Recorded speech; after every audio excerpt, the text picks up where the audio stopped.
Today there's a debate in the world of therapy. It's an interesting debate. You have a person who's addicted, destructive habits, destructive behavior. One approach is, this is the approach in the 12-step program of recovery.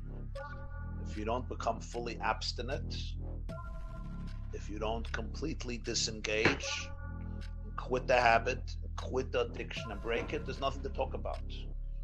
You're just going to fall back into the same cycle, the same vicious cycle of lies, deception, and addiction, whatever the addiction is, and you have to break it and stop it. But very often, especially in one particular type of addiction known as SA, there's a tremendous disproportionate amount of relapses. As people, again, they relapse and relapse and relapse. It's very, very powerful. All addictions are powerful, but this has a special power. It's how God created people. It's a very special, very intense power. And there's relapse and relapse and relapse. And sometimes there's a brutality here, which is often very helpful. You have to remain sober, and if not, there's nothing to talk about. And yet, there's some situations that you have to be careful. Why? If somebody has a life to fight for, if they have a meaning in their life to fight for, so they have an incentive to be sober in order to fight for that life.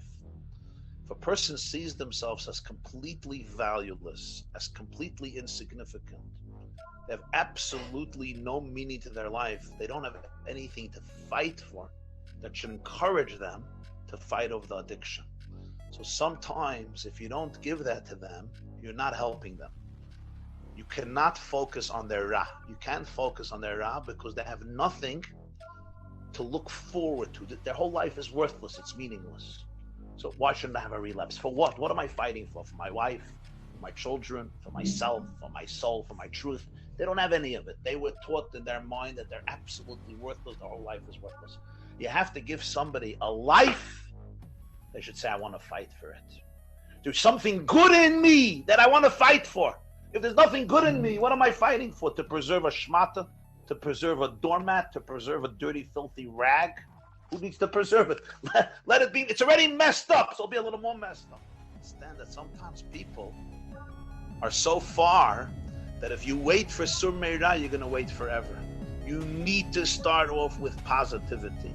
You need to start off with Lichtigkeit. You have to start off with Or before you discuss Choshen.